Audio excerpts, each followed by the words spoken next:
So, hello everyone again. This is lecture 5 part 2 of Semiconductor Electronics Materials Devices and Simple Circuits. In the previous discussion we were discussing about the reverse biasing, the forward biasing was completed. Let us go with the further discussions about that only, and then we can finally compare both of these semiconductor diodes under different biasing. Okay. So, I am Samir Levankar, let us begin our discussion.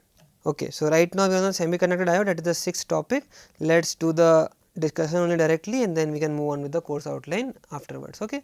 So, introduction is done, classification of metals, conductor and semiconductors is done, intrinsic semiconductor is done, extrinsic semiconductor is done, PN junction is also done. Okay. So, let us start with our discussion which was being left in the previous part of this lecture. Okay. So, one of the thing which we got was that first of all the current which is present in your forward biasing is of the order of milliamperes, and the current which is present in the reverse biasing is of the order of microamperes. Okay. Why it is happening? Why it is quite low in microamperes in in reverse biasing? So, this is quite low because it is due to the motion of carriers from their minority side. Okay. So, because only the electrons, let us say, which are being present here, or let us say the holes which are the holes which are being present here and the electrons which are being present here are being swept inside this, and we know that the drift current is very less as compared to diffusion current. That is why the current which is produced is in microamperes. Also because minority charge carriers are being swept upon, that is why we can say that the current will be produced will be much less as compared to the majority charge carriers which is being present in the forward biasing. So, this is quite low because it is due to the motion of carriers from their minority side to their majority side across the junction. Okay. Fine. So, now let us start the new discussion today. So, the drift current is also there under forward bias, but is negligible. Okay. So, drift current is present there also, but it is negligible, quite evident, as milliampere is in the order of 10 to the power minus 3, correct, and microampere is of the order of 10 to the power minus 6. So, adding a 10 to the power minus 6 to a 10 to the minus 3 will not make a much difference. This will be approximately equal to 10 to the power minus 3 only, correct. So, that is why it is negligible, it can be considered as negligible. Okay. So, the drift current is also there under forward biasing, but it is negligible when compared with current due to the injected carriers which is usually in milliampere. So, I just explained to you, as the injected electrons were or the injected carriers were in milliamperes, that is why the amount, so milliampere plus some microampere will be approximately milliamperes only. So, that is why we just we neglect the drift current in the forward biasing. Okay. Now, the diode reverse current is not very much dependent on the applied voltage. So, this reverse current, as it is quite evident that this is the reverse current, right.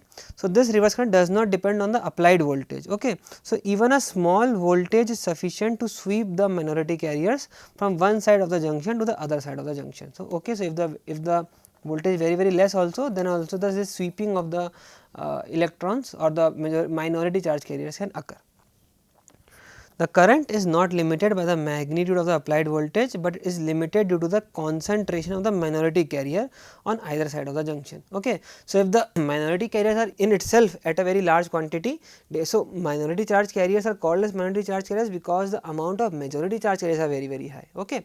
If let us say we have minority carriers as 100, we have majority charge carriers as 200, then also the minority will be minority only. But let us say the minority charge carriers are 1 crore and the majority are 3 crore, then this 1 crore is also a very good quantity, right. This 1 crore, the movement of this 1 crore minority charge carriers can lead to increase in current at a very enormous amount, correct, which can be usable also. Okay. So, let us understand that. Okay. So, the current is not limited by the magnitude of the applied voltage, but is limited due to the concentration of the minority carriers on either side of the junction. The current under reverse bias is essentially voltage independent. Okay. Up to where? Up to critical reverse bias voltage. Okay. So, we got a new term which is called as your breakdown voltage. Okay. So, please understand this. This is a very important concept in understanding the reverse bias concept. So, basically what we understood is that the current under reverse bias is essentially voltage independent. Okay. So, the current under reverse bias does not depend upon the voltage up to which quantity? Up to critical reverse bias voltage, okay, which is also called as your breakdown voltage. So, please remember this VBR, the application of VBR will be understood when we will do some of the examples related to the same. Okay. So, now when the external applied voltage is equal to VBR, what happens? The diode reverse current increases sharply. Okay. So, the diode so basically what would have happened? So, there would have been a very minimal current, and at the point when there was a when V is equal to VBR, there was a jump, there was a quite spike jump in the current, that is diode reverse current. Okay. So, even a slight increase in the bias voltage causes large change in the current. So, after that if you try to increase V which is greater than VBR, then even a small change of delta V will lead to increase in the current at a very higher enormous rate. So, even a slight increase in the bias voltage causes large change in the current. Okay. If the reverse current is not limited by an external circuit below the rated value specified by the manufacturer, the PN junction will get destroyed. So, what they are saying that if it does not limit, if that reverse current is not limited under by an external circuit below the rated value. So, there will be some current value which is given, that let us suppose that this should not increase by 50 amperes. Okay. So, we need to apply a voltage, external voltage only such that if we get that voltage greater than VBR, the amount of current that is produced should not be greater than 50 amperes. So, that is the meaning of this. Okay. So, basically that because then if that would have happened, then the PN junction will get destroyed. Okay. So, if the reverse current is not limited by an external circuit below the rated value which is specified by the manufacturer, then the PN junction will get destroyed. Okay. Once it exceeds the rated value, the diode gets destroyed due to overheating. So, because of overheating happening at this location, it gets destroyed. This can happen even for the diode under forward bias if the forward current exceeds the rated value. Okay. So, if you see a semiconductor diode, there would be a rating value given for the current in forward bias also, in reverse biased also. So, it is a simple check, so you can just refer to this, and even if you try to increase the voltage, you will get the current being produced, right. So, you can measure that current. So, just try that you make sure that the amount of current which you are producing should be less than the rated value current. Okay. Fine. So, that was I think all about your forward and reverse bias. Okay. So, something is more required for reverse bias, let us understand that also. Okay. So, the circuit arrangement for studying the VI characteristics of a diode, that is, so what is basically VI characteristics? As the name suggests, you just need to understand what is the value of the voltage and the current. So, basically with the change in increase in the current, what is the change in the voltage. Okay. So, the current arrangement for studying the VI characteristics of a diode, that is the variation of current as a function of applied voltage, are shown in figure A and B. Okay. So, these is basically your A and B, basically how VI characteristic is being shown. Okay. So, the battery is connected to the diode through a potentiometer or rheostat, so that the applied voltage of the diode can be changed. Okay. So, we are connecting the battery to a potentiometer. So, basically a rheostat such that the rheostat has the enormicity, so that it can measure that what is the value of the resistance involved. Okay. So, we can try to vary the resistance, and then basically we can apply the voltage according to our need. Okay. So, the battery is connected to the diode through a potentiometer or rheostat, so that the applied voltage of the diode can be changed. Okay. So, if we increase the resistance very high, then the amount of voltage which is being supplied to the PN junction diode or the semiconductor diode will be very less. So, we can basically increase the amount of resistance or decrease the amount of resistance, so that we can get the appropriate amount of voltage being inducted upon to your semiconductor diode. Okay.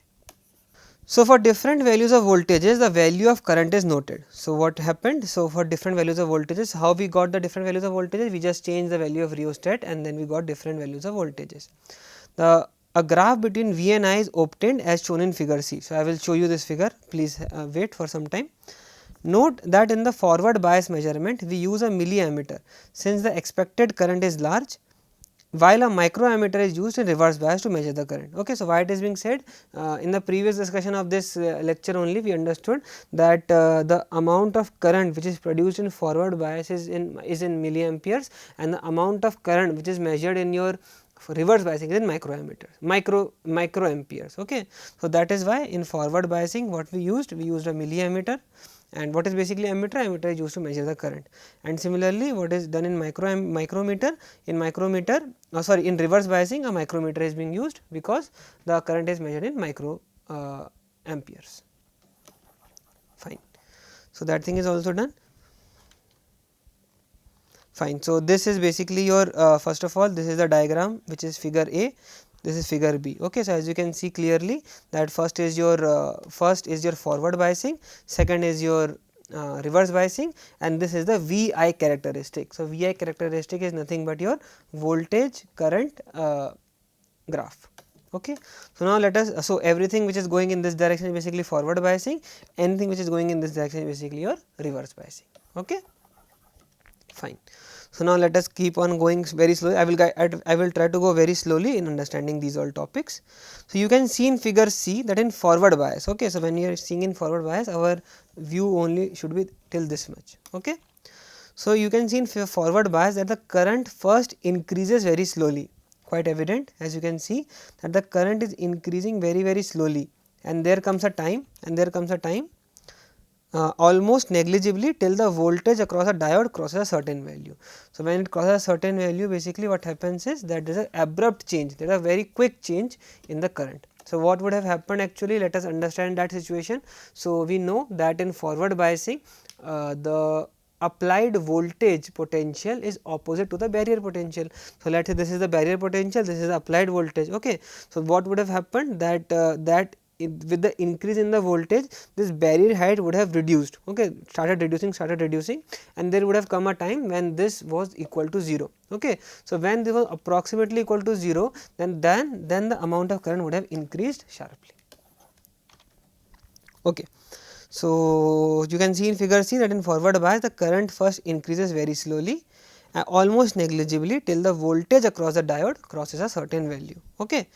After the characteristic voltage, the diode current increases significantly or exponentially even for a very small increase in the diode bias voltage. So, as you can see clearly that after that threshold value, which is characteristic value, which is basically 0.7 volts for silicon diode and 0.2 volt for germanium diode. So, basically after this 0.7 volt value, there was a exponential increase.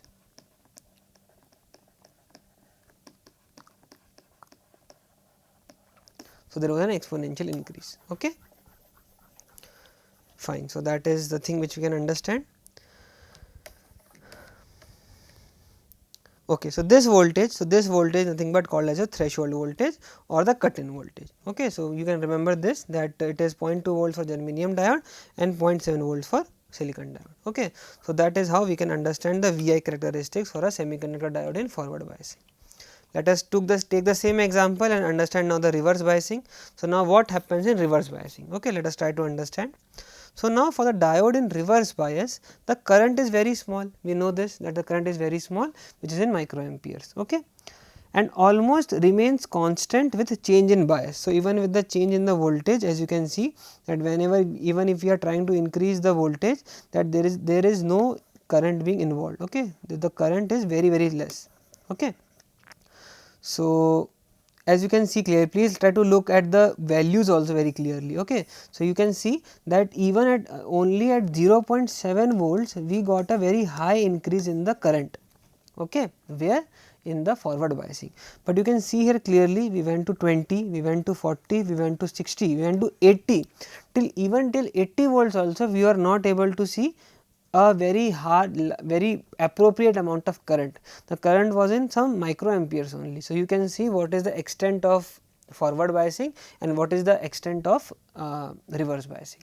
Okay, fine. So, let me iterate again. So, for the diode in reverse bias, the current is very small, this we know, it is in microamperes and almost remains constant with the change in bias. It is called as the reverse saturation current. Okay. Why is the name reverse? Because the polarity is reduced and what is saturation current? Because it is said to be saturated. So, it is almost constant. So, what we say that this current is saturated. However, for special cases at very high reverse bias. Okay. So, please remember it is a special case. Okay. At very high reverse bias, which is called as the breakdown voltage, we understood the breakdown voltage concept here also, right? Where it was, okay, yes here. So, we understood the concept of breakdown voltage here also, that the current under reverse bias is essentially voltage independent up to a critical reverse bias voltage, which is known as the breakdown voltage. Okay. So, however, for special cases at very high reverse bias breakdown voltage, the current suddenly increases. Okay. So, the current suddenly increases. You can see clearly that after breakdown what happens, there is a huge increase in the current. So, this special action of diode is discussed later. The general purpose diode are not used beyond the reverse saturation current region. Okay. So, generally what we do is the reverse biasing is just done so as to stop the amount of current. Forward biasing is used for the current generation, but reverse biasing is basically used to stop the current. Okay. So, basically we do not even use till this range, we use till this range or this range. We use only till this range, we do not use up to that range given here. Okay. So, general purpose diode are not used beyond the reverse saturation current region. The above generation shows that the PN junction diode primarily allows the flow of current only in one direction. Okay. So, it is quite evident that the current generally is occurring in this direction only, we generally do not take this case scenario. Also the current which would have occurred also would have been in microamperes only, let us say 20 or 30 microamperes if we would have gone past the reverse saturation current. Okay. So, the above discussion shows that the PN junction diode primarily allows the flow of current only in one direction, which is the forward bias. The forward bias resistance is low as compared to the reverse bias resistance, quite evident because we know that the depletion region is very small. So, the resistance is also very low and it is the depletion region is very high for your for reverse biased. Okay. This property is used for the rectification of AC voltages. So, we will understand what is rectification in just the next topic. So, do not be hesitant regarding that. So, this property is used for rectification of AC voltages, which is discussed in the next section. For diodes, we define a quantity called dynamic resistance. So, you can just remember this because questions can arise from this concept. So, for diodes what we do, we define a quantity which is called as dynamic resistance. What is this? It is the ratio of small change in delta V to a small change in delta I. Okay. So, that is how you can understand the concept of dynamic resistance. Okay. So, basically you can remember this, that is RD is nothing but equal to change in your voltage upon change in current. Okay. So, that being said, let us use this complete understanding of your VI characteristics and let us try to solve this question. Okay. So, the VI characteristic of a silicon diode is shown in the figure. Calculate the resistance of the diode at ID is given as 15 milliamperes and similarly VD is given to you as minus 10 volts. Okay. So, first consider the diode characteristic as a straight line between I is equal to 10 to I is equal to 20. Okay. So, what we understood that okay, so VI characteristic was like this when the I was between 10 to 20. Okay, because we do not know exponentially what would have happened. So, we are considering to be a straight line which is passing through the origin. We can calculate the resistance using Ohm's law. Okay, so, when we trying to calculate this using Ohm's law, from the graph it is quite evident that at location of current as 30 milliamperes, the voltage was around 0.8 volts and for 10 milliamperes it was at location 0.7 volts. Okay. So, what will be the value of resistance? We know resistance is nothing but equal to V by I. So, V by I, so we know del V and also we know del T also. So, it is 0.1 upon 10 milliampere which will give you the answer as 10 ohms. Okay. So, it is 10 milliampere, so it is 10 to the power minus 3. Similarly, from the curve we can also see what happens is minus 10 volts, the current is minus 1 microamperes, correct. So, again resistance is nothing but equal to V by I, we know the value of V which is minus 10 and we know the value of one current also, that is 10 to the power minus 6 and hence we obtain the answer as nothing but equal to 1 into 10 to the power 7 ohms. Okay.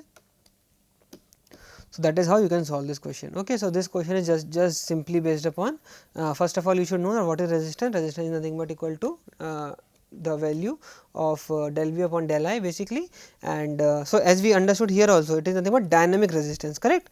So, dynamic resistance is just used here, okay, that is del V upon del I. So, here also we use del V upon del I only, we knew the value of del V's, we know the values of del I's, and similarly here also what we used, we knew the value at an exact point of delta V, the value of V here. So, that is V by I. Okay.